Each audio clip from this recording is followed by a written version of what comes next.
Welcome to episode 3 of our series on the transformative power of TED and the 3 vital questions. In this episode, we'll dive into the challenges and triumphs encountered while integrating TED into an organisation's culture and explore how it has shaped growth and development. We'll also discuss the future of TED and how it can continue to make a difference. I'm excited to welcome back Sheri, who will share her insights and stories from her journey, including overcoming resistance, navigating challenges, and imagining the future. Let's get started. Welcome, Sheri. Thank you. Happy to be here. We're back on again. Yes, we are. So, Sheri, we're going to first talk about executive resistance and transformation. I was thinking one challenge that many organisations face is executive resistance to leadership programs, often seen as something for others rather than for themselves. We touched on this last week in terms of one manager who resisted the training. And you've stated a few times throughout our conversation that there's a need for the executive to embrace this work, to lead the way. Have you got a story about an executive in your organisation who has initially resisted TED? Yes, I do. And I'm glad you're asking this because we all know how busy everybody is, but especially the executives. And they really need a lot of times to close themselves off to get the things done that are critical to running the business. Of all the people in a company, I think it's easiest for them to resist and say, I simply don't have time. Or I'll do it next time you start. This is a very busy time. I'm in the middle of a project. Got to get this done. Lots of resistance. And then I do think there are executives that really believe that they got to where they are by going through learning, reading the books, doing the things that got them there. And so they really no longer need it. However, they'll see in their team that someone or their group needs it. That's all well and good, but for something like TED to work in the organization, it really is important for everybody to go through it. And so we had an executive that really the main excuse was, I just simply don't have time. And kept at her. And eventually, this executive, I think they just got tired of me reminding them more than anything probably, which that's okay if they get to the learning. And so they went through it. And what they realized is that the learning is valuable, going through each piece of it, right? You know, we can all read a book and walk away with a couple of takeaways and, that's it. But implementing TED within an organization is more than just reading the book. We've talked about that before. So being able to go through the entire learning path that we had in place, I think surprised this executive. What really surprised this executive is when they were able to sit down with their team on their weekly meetings and frame up their conversations from this learning. So they were able to have those conversations like we've talked about with understanding if somebody is in the drama triangle or the empowerment dynamic and just using that language that we learn. This executive was able to develop a stronger relationship with their team, work better with their team, be more productive when they were working on projects together, and actually show more empathy just from how they were able to have conversations with the common language. So I don't think we have too many more people in our company that resist it because they get all of these stories. And so now if somebody is starting to resist it, we just sick somebody on them and say, hey, VP, go talk to him about this. Okay. Can you give me an indication in terms of how it works where you are? How much time does it take out of their week? The way we're doing it, it really takes 2 to 3 hours a week. Okay. And that's not 2 to 3 hours straight. None of us can sit still for 3 hours anymore. There's the learning, there's the practice. And I love the way doing this a little bit every week you really make it practice-based. So you're learning, you're practicing, you're working together on integrating it. When people go through something like this together, there's a stronger relationship there, just bringing them together to learn along the way with each other. And as you said in last week's conversation, when you brought that whole team together and you could do what you did in one day, such a big team that you all had outcomes, you all had baby steps, like you've saved time massively just from that one day's effort because you used TED and the 3VQ frameworks. So when people haven't got time, actually they won back a lot of time already if they start to use this as part of their action planning and all of that anyway.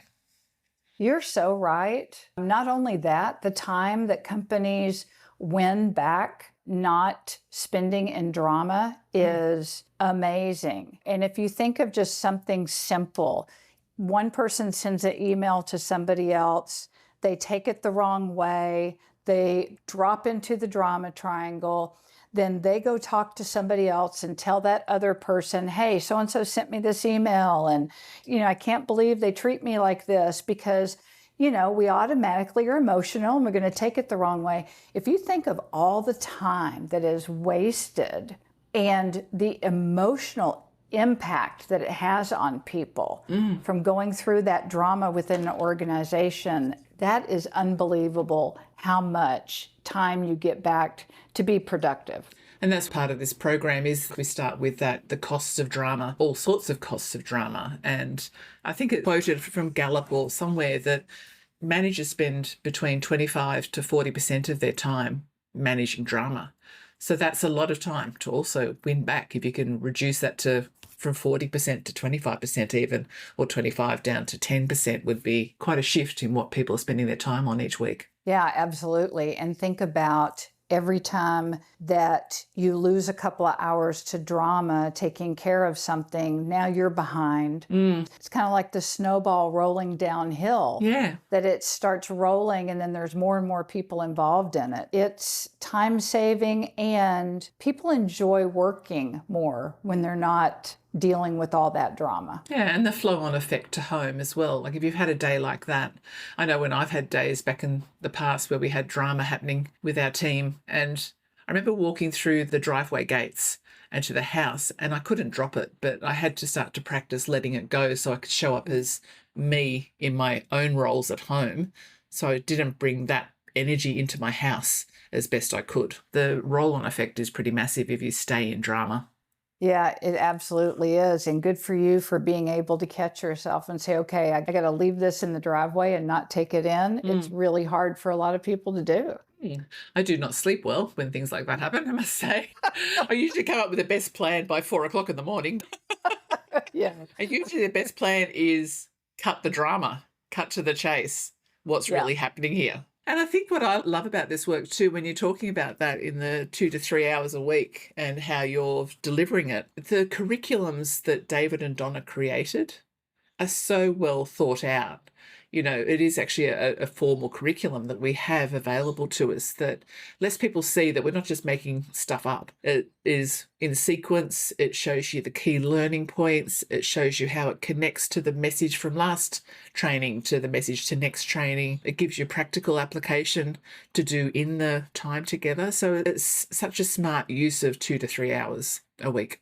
Yeah, you're exactly right. And it's really easy to take the situations in your own company and drop them in and use them as examples, which I think is so important. We've gone through learning in the past where it's another company talking about, hey, this was great for us, or this, and you're like, well, yeah, but you're in this industry that's totally different from ours, so I can't even see how to apply it. And that's the great thing about this work is it applies everywhere, and you can take those scenarios that happen in your own organization and drop them in so everybody can relate to it And you automatically then start working on improving things in your organization because you're talking about it and being really honest, right? One of the things that we talk about is what's the current reality? Yeah.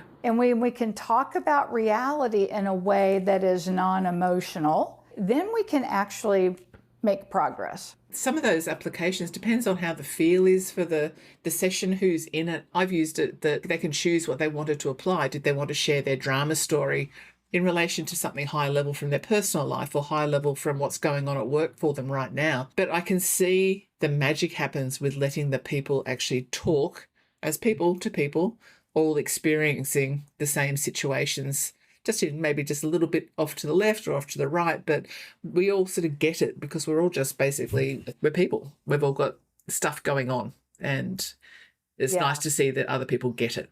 You're right. And something you made me think about too that's so important is, for instance, in our organization, we have our corporate or home office, and then we have several locations throughout the United States that have the teams that run those locations. And at first, we had this gap from the team members in the field and home office that everybody kind of thought, well, I deal with this at home office. You don't deal with that, in the field, and vice versa. And by having those conversations as we were going through this, everybody started really making those connections. We all deal with the same thing. It might look different, right? Like it might be that I'm guest facing, so it's a little different than at home office. You're with another team member, but it's the same situation. Yeah. And all of a sudden, like you just said, we all realize we all go through the same thing. It's just different situations. What you were sharing with me about the group that you worked with in Hong Kong, that you only had to take them through a little bit of the journey, right? And now they're already saying, we want this throughout our entire company. And I think that's such a great example because it is, number one, it's a simple concept. It's difficult to do, but a simple concept to understand. And then, of course, it applies to any group of people. So it's not just for a certain industry or just for executives or just for, new managers. It works for everybody. Yeah. You see a lot of organisations, not-for-profit, who've got this passion for delivering on what they see as important. But they scramble around and they go in the cycles of drama because they've got so much inputs and so much red tape. And I think, God, I would love to bring this work to the not-for-profits because I think it would help them rise up above that and hopefully get to their outcomes sooner, because in the end, they're helping people out there in the community make change in their lives. Yeah. Yeah. I totally agree. Yeah. So moving on, we're going to go on to overcoming challenges and your lessons learned. Integrating TED into the organisation's culture can come with its own challenges and surprises. And you've shared a few of those over the past 2 episodes. These next few ones I jotted down in prep for today. They might be different from your challenges, but I'm going to share them because I've heard them spoken out loud elsewhere. That board members and executives need their fears addressed by people wanting to bring such work to their organisations. There's 1, the fear of insufficient ROI. 2, concerns about disruption to daily operations. And 3, apprehensions about sustainability of change. Could you describe a significant obstacle that you and your executive faced, if not those? And what was the challenge? How did you overcome it? What lessons did you learn? Anything you can share on that one? I've definitely had all 3 of them to look at. And I think ROI has always been tough when it comes to learning because it's not as easy as looking at, here's our goal for sales. Here's what we brought in. Yay, we made more or we, made less. And so when it's not those super easy numbers, not that they're easy, but then it becomes harder. And everybody does it a little different. I know a lot of companies use different measurements that I don't particularly use, and that's okay. Well, I think the message there is, are you currently measuring learning that you are doing? And if you are, then don't remake the wheel. Take this and apply it to how you're measuring learning right now. If you're not, then there's lots of things you can certainly look at. With learning, you're not only going to have those investment pieces, right? Like you're going to have the expense of doing it, the expense of pulling people away from their job for whatever time that they're going through the learning. But there's also an expectation with TED that, we've already talked about it, right? The reduction in drama. One of the things that we looked at is, okay, how much drama do we think we're having in a given month? And then we just applied some basic numbers to it. Okay, there were 2 situations that involved the entire leadership team that burnt 18 hours. Okay, well, what was that worth? Right? That's pretty easy to figure out. And then we could go back to our executive team and say, okay, just in 1 month, this is what we spent in just a couple of issues of drama. Now think about, this is not the only drama we have, so think about this across the entire organization and weigh this month after month after month, because we also know that if we don't do something about drama, it's going to continue to get worse. Yeah. People will leave. There's lots of things that will happen based on drama in an organization. I think that piece is so huge when you want to talk ROI. That's really the biggest piece. I mean, there are certainly the values that we see in supporting team members, giving them this learning and all of that, but that's more of what we call in the world soft cost. But that real true ROI, just measure the drama within the organization and you're going to be able to see that this is going to help tremendously. The disruption to business, that was a thought when we first did this. We just looked at it and said, okay, how much does it really take? And after we went through the first class and we figured out, okay, it takes, this much time each week for this many weeks, it was pretty easy to justify doing it. We're not talking about flying people in for 3 days and, you got to invest in your people. You've said all along it's a consistent practice. So even having invested that time or taking that time away from work, the person who walks out of that training is uplifted, is thinking differently to go back to their team. So that would even make the energetic shift in that day would change for the people that were involved in that training. Absolutely. And the other thing is just that you can't really argue when you have other team members that aren't going through the training, but work with somebody that is, say, wow, you've really changed, or wow, you really understand.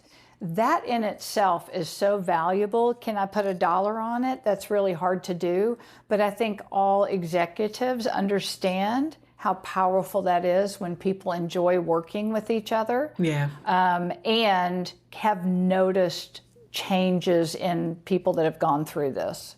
David Emerald and Jennifer Herold and one other of the peer trainers created a scorecard review. And it was interesting. It was like your leadership, the organisation, yourself as a team. And the questions are quite clear. They're probably 20 questions. I think the end result is, on the one end, you need a complete intervention. To, wow, you guys are a great company. You win awards. You just need something else that just lifts your people up to feel, I would never want to leave this company. This is so great. So you can see the scale of, 1 to 10. There's quite a good starting point. And then you can just see if that makes a change. It's just a good way of checking in. I totally agree. And you brought the conversation back to 3 vital questions earlier. And sometimes it's just simply asking, yourself, the organization, where are we putting our focus? Are we truly focused and moving in alignment with each other, or are we kind of all over the place? And if the answer is you're kind of all over the place, then usually you need something to help bring everybody back to the same focus. And then you can kind of step into assessing it more. Yeah. And so the apprehensions about the sustainability of change. So how's that for you? We didn't so much have apprehensions about sustainability, because when we approached the organization to do this, we already had our champions defined and the champions committed to doing this. However, what we did run into is just change itself. Ah. Having to actually change the organization. That's what we wanted to do. We wanted to implement this, integrate it, and then say, this is going to change the organization for the good, but it will change. And so some of the questions that we had to walk through were, what are you going to do? How are you going to handle it when you have people that resist and don't want change? Which there are a lot of people that don't like change. So that was what we spent some time on. And actually that helped lead us to what we called our beta test, where we took a mix of leaders and asked them to go through it first so that we could, number one, get their feedback. Number two, they would be then champions out in all the different areas of the organization. But it would also help us identify through getting their feedback what are the good changes that's going to come from this, so we could speak to that with experience and from people that had gone through it. Ah, that's really smart. You're an internal trainer in it, so that's the part we'll talk about here as well. One of my clients did the same thing. They were going to want to have the whole 50 staff go through it in one classroom with me on Zoom. And so I don't know how that's going to work. You've all got masks on, you can't see people interacting. So we ended up, every staff member had the option to read the book as they took a break. They got given copies of the book, they could do the audio book, whatever they wanted to. They weren't forced to do it. It was just like, if you would like to do this, when we come back together for the next big team meeting, we'll be having David Emerald come on as a keynote speaker, and he's going to deliver a presentation on TED and 3BQ. And then from there, let's see where we take it. So it was a little bit open to be where we were going to step into next. And I recommended to them that the first person who comes back and says, I love that book, I totally get it, add them to your Champions of TED list. And we got 10. So there was leaders and a few other people that became the champions or TED champions. And so they owned it. They were the first people to go through the program. And then halfway through that, they started helping me by leading the breakouts. So they took over the breakout. So I was giving them a way to express it in a different way, to having listened to it so that they could actually start to be talking it, to be honouring the processes that are part of that training of, expressing thanks for someone having spoken up, deep listening, asking people to take a moment, pause, and all of that type of thing. So it was a really beautiful, it was like a flywheel, I called it. You could just see that there was a beginning and then it just got bigger and bigger and bigger as it expanded out through the company. And now they're looking to become certified as internal trainers because that will be sustainable for them. That's amazing. I just love that. And that's why we did it here, is because we knew that we had talked about early on, I think in our first conversation, about the 5-year commitment we had made. And so then you start thinking about it and you think, well, how are we going to make sure this sticks day in and day out through different classes? It made sense for a couple of us to become certified so that we could manage it, be more flexible with when we did classes, be more flexible. Some classes might need to be longer than others. We might need to take a pause if we have, we're in the film industry. So if there's a big movie, sometimes we got to take a couple weeks pause because we're extremely busy. It allowed us to make it work better for us. But what we also realized out of that the credibility even went higher, because now our people look and they go, this is something that the company has decided is going to be part of the culture.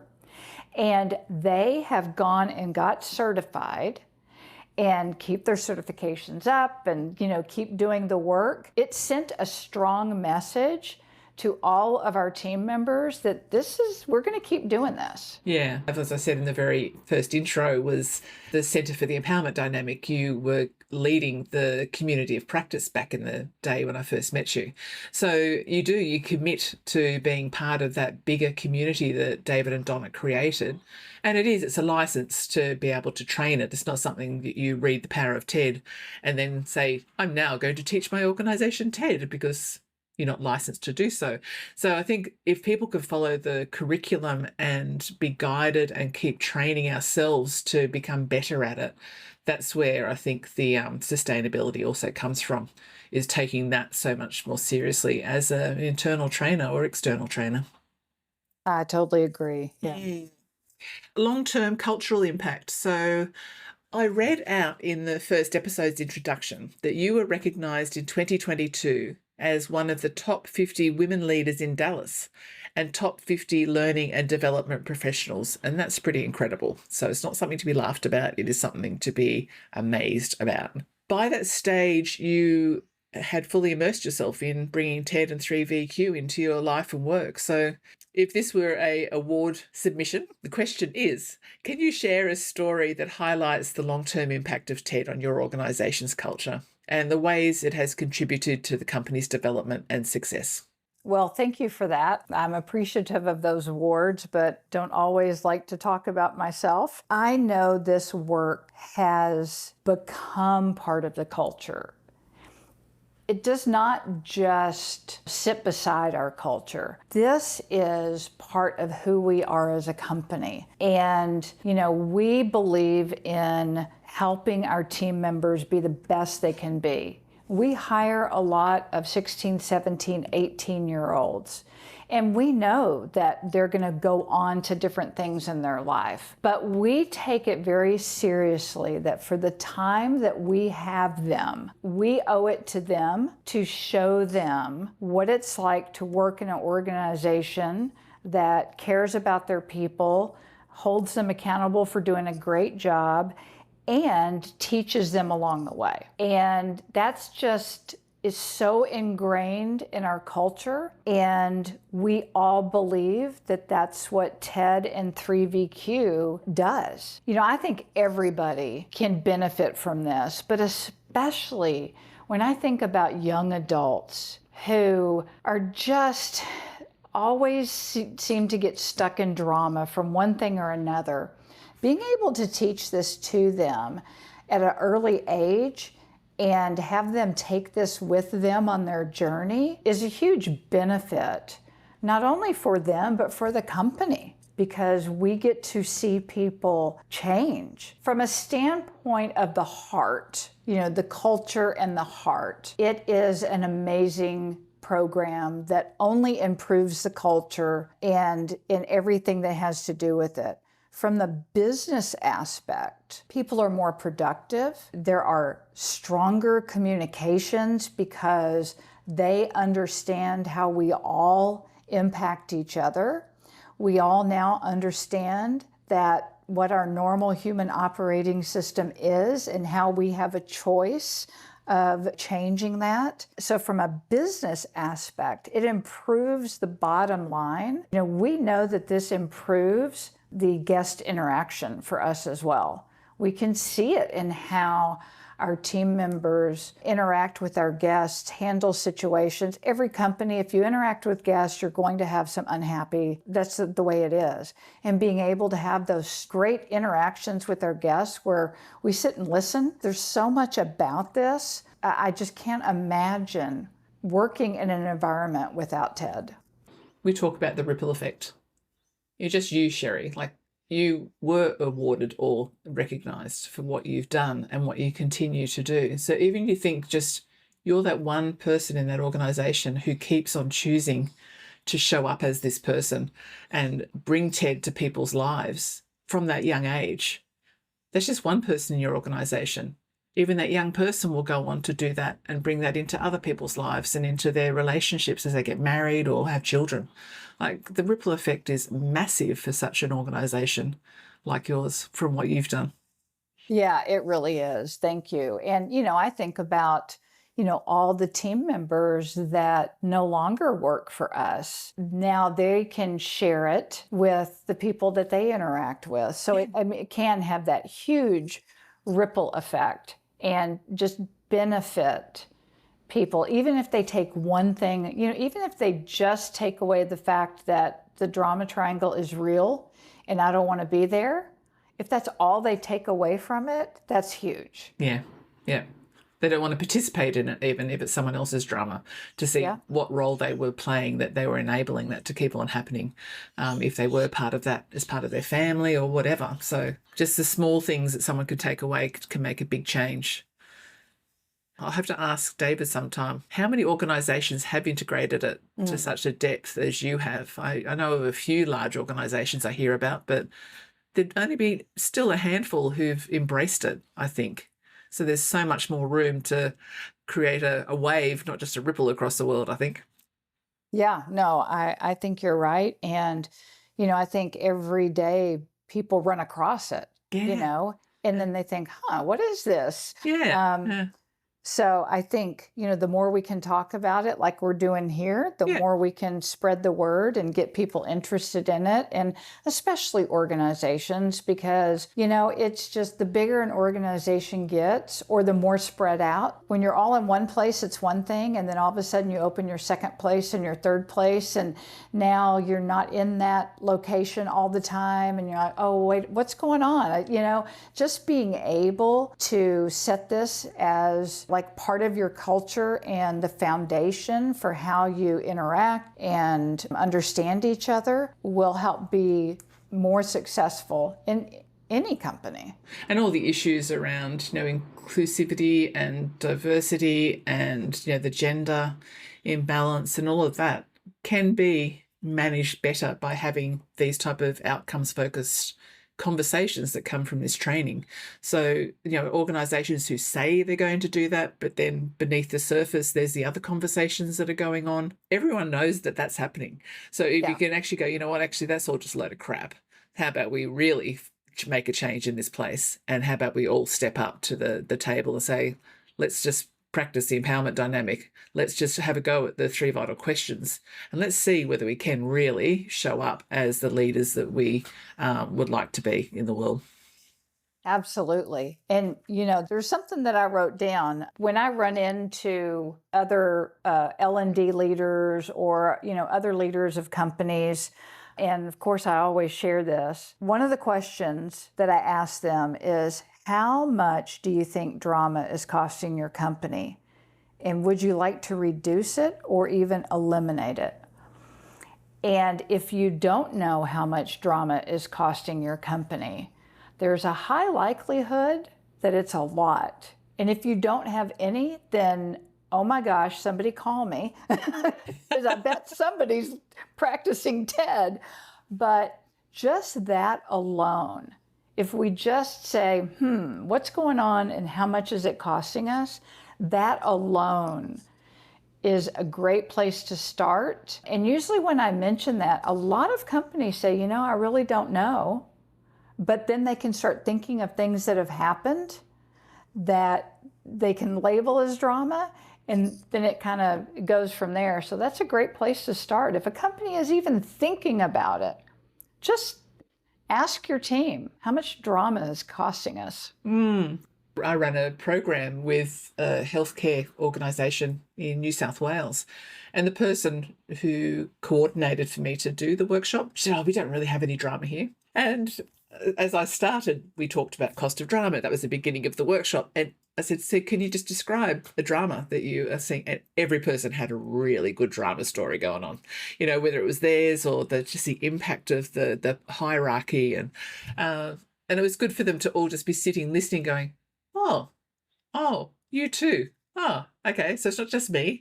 And it was a good thing to see, like, these people were leaders. All of them were leaders in strategy. So it was pretty important for them to see that if they've got drama, how the hell are they going to actually take down what they're trying to roll out to the stakeholders beneath them, because they're going to get hit with a wave of drama back at their ideas and their innovations. And, it just goes on. Yeah. What you just shared, that is going to be a soundbite, is all I can say.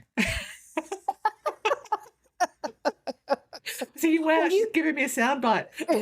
you know it's true. I know. And you made me think about, yeah, there's times where, all of a sudden people start talking about, oh, well, yeah, we had drama last week and we had drama this week, and then you start adding it up. And the other thing is that if you're trying to push a big initiative and half the people in the room are having drama with the other half, it's not going to get off the ground, or it's going to really go through some obstacles, because we're all emotional beings. And when the drama starts, that's what guides us, right? Yeah. And so all of a sudden, sometimes, I remember a story from one of our people that was just like, got into such a drama issue with another manager they were working with, that it got to the point that they would say no to anything that manager wanted to do just because, right? Yeah. There wasn't a good reason for it. It was just because of all the drama.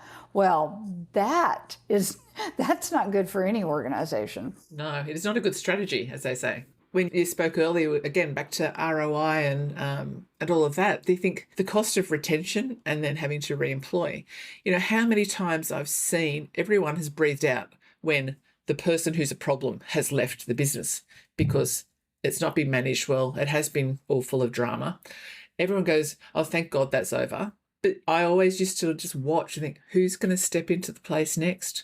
Because someone else is going to become the next person who's going to be the problem. This cycle of unresolved issues. In the industry I served, I watched it with, clinical managers would come on board at a hospital and they'd be saying, oh, thank God we've got a new manager. As surely enough, something else would start to creep in, and then that clinical manager was causing problems, and then everything would fall apart. They'd lose all their staff, and the hospital would gain all their staff. I'd be replacing staff at that hospital again, So I was watching this cycle every single day in every organisation that I served, and even within my own organisation. If the healthcare and aged care sector could have TED, it would make an amazing difference. Yeah, absolutely. Where I've gotten, and you're so right about that person that causes problems and then they're gone and everybody takes a sigh of relief. And then it's like, oh, now the next person has, stepped in. And what I've seen, now I say, a lot of people say, oh, so glad they're gone. Now I say, who's left? Because a lot of times, now there are times certainly when there is somebody that just does not fit the culture and leaves and then things get better. But a lot of times, 90% of the time, I think it's fair to say that there's something going on with the culture in the company, right? And that person just happens to be louder than other people.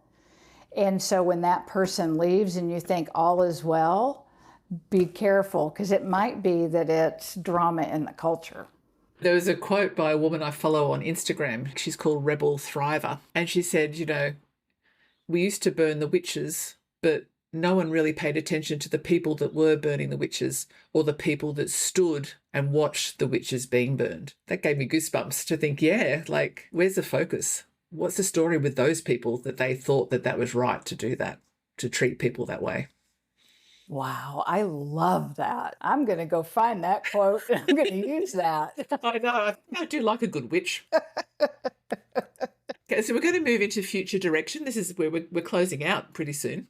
So looking ahead and thinking about your plans for the future regarding TED and 3VQ. Possibility thinking.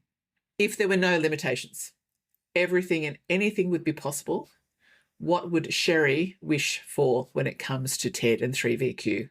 For your organisation, the world? Kind of sappy, and a lot of people will say, yeah, of course she was going to say that, but it's true. I truly, truly believe in my heart of hearts that everybody needs TED. I truly do. I think 3VQ is the next step. I think you have to start with TED. There are times where an organization really needs some help, and maybe 3VQ is the first step. But I just have seen so many people have that light bulb moment to say, oh my gosh, I'm the cause of all of this craziness. I had no idea. At that moment, understanding that we have the power to manage how we react and what goes on in our life to an extent. And I've said to David and Donna before, it's one of the most amazing gifts that they have given is to put this little story out there. If you implement it in your life and you practice it, it will make you a more empathetic, caring person. You will understand other perspectives. You don't have to agree with them, but you will understand other perspectives. And I honestly think it will make us a better world if we all would just take a step back and realize that just because somebody disagrees with us doesn't mean anything. It's okay, right? If we're all living in the empowerment dynamic, then that's good. What age would it be appropriate to introduce it at? Or is it the parents that you have to introduce it to first, or school? What do you think?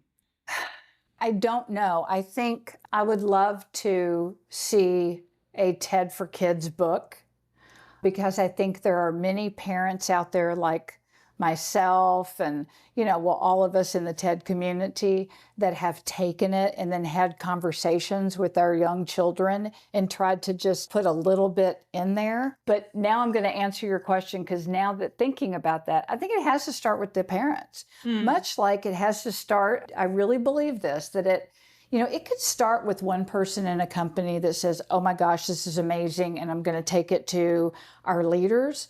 But for it to get integrated and really go through the organization, I believe it's got to be with the executives. They have to, buy into it. They have to do it. And I think with the parents too, because the parents have to also stay out of the drama triangle. And I think as we are parents ourselves, and I remember the timing of, the time when your children get to that 17, 18 and they're about to be set free and you're about to possibly get discarded off to the side as no longer needing to be the manager, but to become their trusted advisor, but you're trying to get that right.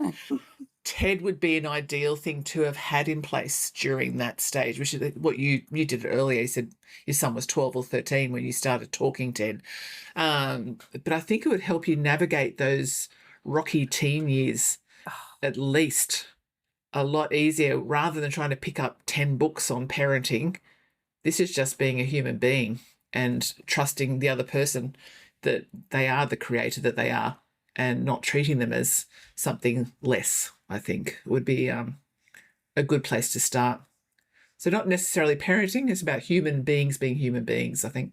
You said that so perfectly, because it really is common sense. It really is. If I want to be treated well, then don't be a bully, right? Don't be a persecutor. Don't be a victim. And, being able to understand that, and especially like you said, in the teenage years where there can be so much of it. I mean, if you're on a sports team, if you're in, any group in school or anything, there's always so much drama.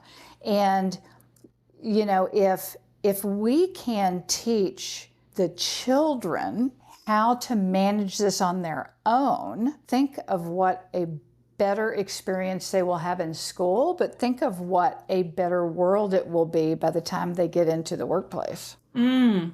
So we just need that added to the centre's agenda to write another book. They could just whip that up for us. That would be fabulous. Maybe this year or next year. We'll see how we go. There you go. So we're about to wrap up. So I've only got a couple of other questions that we didn't touch on that I was thinking just in relation to your organisation again. Have you got any particular innovative ways that you envision evolving and expanding your use of this work in your organisation and beyond that you're not doing yet? How can you, again, continue the learning that way? We talked earlier, I think in our first conversation, about how we're breaking this up now in snippets for our younger team members. We're also looking at how much deeper we can take 3VQ into our hourly team members. What can we do there? And then we are spending some time on the coaching side of it, because now what we want to do is take some of our leaders and have them read the coaching book.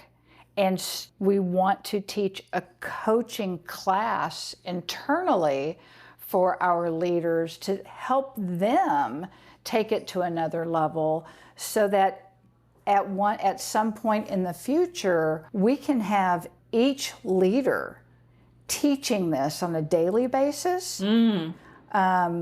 Instead of us doing the classes. I mean, we needed the classes, but now we've had enough people go through it. I would love to see our leaders doing this on a regular basis, so when new people come in, they can put them right into it. I mean, we put them right in from day one orientation. It's a beautiful course that Donna has created too, that the coaching course in this. I did the foundational course in it last year, and it was a deeper, it was almost like a feminine. It went into the feminine and that real heart space of this work. It took it beyond what I'd already learnt. But when I first met Donna and David, Donna was running the Stop Rescuing, Start Coaching webinar. And I thought, oh, okay, so how many of us are rescuing? Okay, so now I'm supposed to start coaching, right? So that's my new role under Ted. I'm going to be coach. But we don't know how to do that. So it is. No. It's worth putting the effort into taking that next level of education in coaching, I think, to become the coach in that space. Yeah, and our leaders want it. Our leaders want to take this to a next level. They want to learn. I mean, we're a learning organization. We really embrace everybody taking time for learning, whether it be 15 minutes a week, or, whatever. Yeah. But I think it will really help us drive it even faster through the organization as we grow. Yeah. And I think there's a training on now, isn't there? I think Donna's actually putting out expressions of interest for people to join her next round of cohort for the coaching. So it's worth checking that out if someone's interested in going to that, because it was just beautiful. As we all do when we do coaching courses, we coach ourselves first. And it was a definite change for me, once again, when I did that round of training. It was a very beautiful thing to go through. Yeah, I agree. So it is time to wrap up part 3. Sheri, I know you're in the midst of creating and arranging the logistics for your organisation's annual conference while showing up here fully with me. Your presence makes me feel relaxed and inspired. Thank you so much for being here once again. Thank you. I always enjoy speaking with you. It opens up my mind every single time, so thank you for that. Next week, we will conclude this mini-series with insights and advice for the skeptics, because there must be some skeptics out there. Perhaps not listening, but for the leaders listening, considering navigating, bringing the power of TED into their workplace or personal relationships, it's worth listening to next week's episode. As Sheri said to that one manager last week who avoided training for so long, just give me 4 weeks, and only took 2 for her to see the difference in him and for his wife to see the difference in him. I'll look forward to concluding the conversation next week in episode 76. Listeners, was there one key takeaway you jotted down from this conversation today?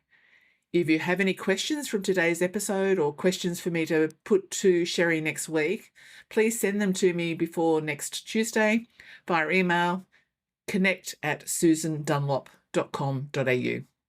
You can also message me on LinkedIn or on Instagram, where I can be found simply as Lead, Believe, Create. Thank you for being here with us again. Trust that you are blessed, even when you forget that you are blessed. Take care of yourself. I look forward to being back soon. Bye for now.